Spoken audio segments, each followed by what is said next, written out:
What's going on, family? My planted365 family. Hope you guys had a blessed day. Had an awesome day. Had an opportunity to be with Dobson High School today. Just powerful day talking about leadership and specifically how we communicate with other people.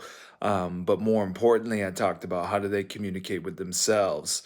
So that's what we're talking about tonight is how do we communicate with yourselves and how do you do this throughout the process of getting to your promise?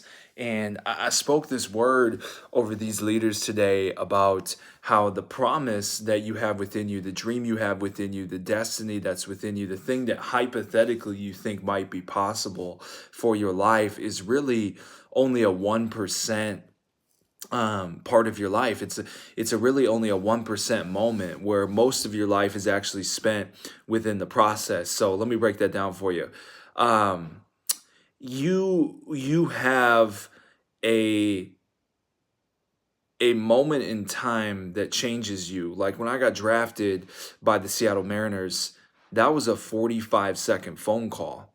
The promise of being drafted, that was something that I was always after. That was a dream within my heart as a little boy. 3 years old, 5 years old, 10 years old, all the way up. I always wanted to be drafted and play in the major leagues, right? So to be drafted, that was a 45-second conversation. But the process of becoming drafted was an 18-year process. I started playing when I was 3. I got drafted when I was 21. So 99% of my time was spent in the process, not yet being drafted, not yet getting selected by the Mariners. So how do we speak? How do we talk internally to ourselves about the promise within that isn't yet tangible? Meaning I don't yet have it, but how do I speak about it when I don't yet have? And I think that is the biggest challenge that we face. A promise is a declaration. A declaration is an affirmation. An affirmation is when you affirm truth. So we have to affirm truth about a promise that is within us or that's been given to us before it is tangible. Don't miss that. We have to affirm truth about a promise that is within us or has been given to us before it is tangible, before you have it. So speaking promise language is what I implore you to do. And that was what I was imploring the leaders to do. If they can speak promise language during the process, if they can speak abundantly, if they can speak life about themselves, if when a negative thought comes in, they can take it captive and throw it away. There are 16 to 60,000 thoughts per day that the average adult has. The average adult has 80%, which are negative. The average adult has 90%, which are repetitive. I said average 3 times for a reason. You don't have to be an average thinker. Let me say that one more time. You don't have to be an average thinker. You don't have to be an average thinker. You don't got to be average anymore. There's a 20% that don't think negatively all day for a reason. Have you ever met somebody that's just always having a bad day? Have you ever met somebody that's just always in a bad mood? I'm sure that person just comes to your mind right now. I don't really think that they're having a bad day all the time. They're having a bad thought process, and they've been having a bad thought process for a long time. And they never have disciplined their mind, and they've never taken their thoughts captive a day in their life. They've allowed bad days to stack on top of each other, and they've allowed momentum to stack in the wrong direction.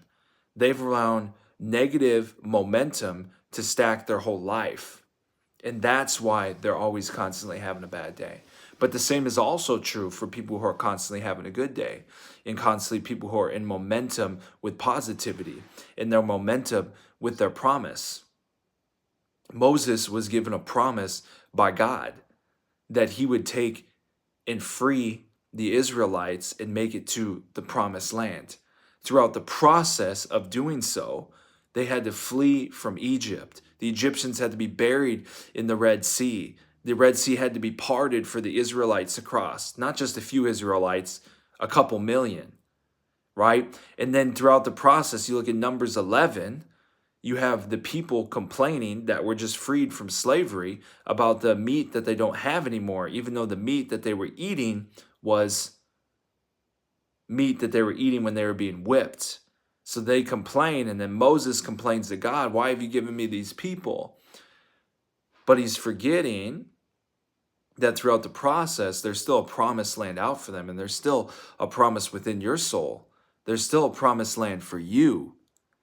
There's still a promised land for you. There's still something that you're after that hypothetically could happen. But you have to change the way that you talk to yourself throughout the process. And we do that in 3 ways: who, how, and what. Who are you? I write down these affirmations every single day about myself. I'm a child of God. The Holy Spirit runs through my veins. I'm worthy, accepted, and enough. I'm strong and courageous, for God is with me. But I am a child of God.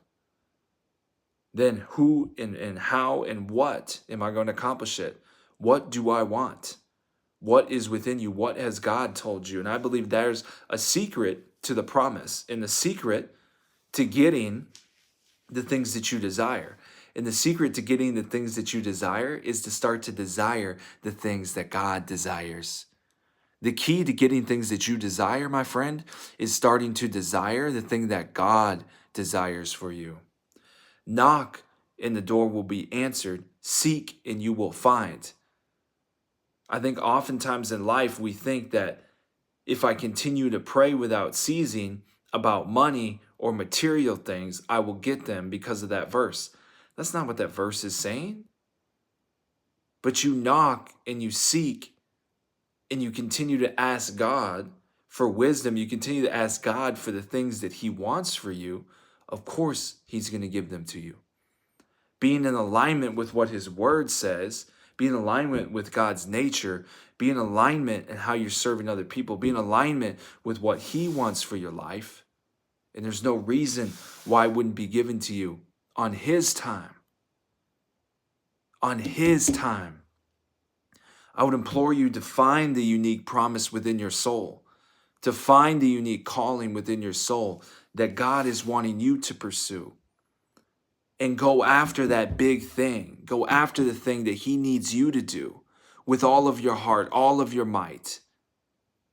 And even when things get difficult, even when things get tough and you're going through the process, you're living in the 99% so that you can get to what He has for you.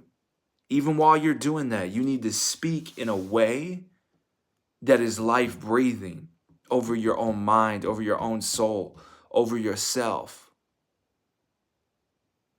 Not speaking in a negative way about your circumstances because you're in the process before the promised land.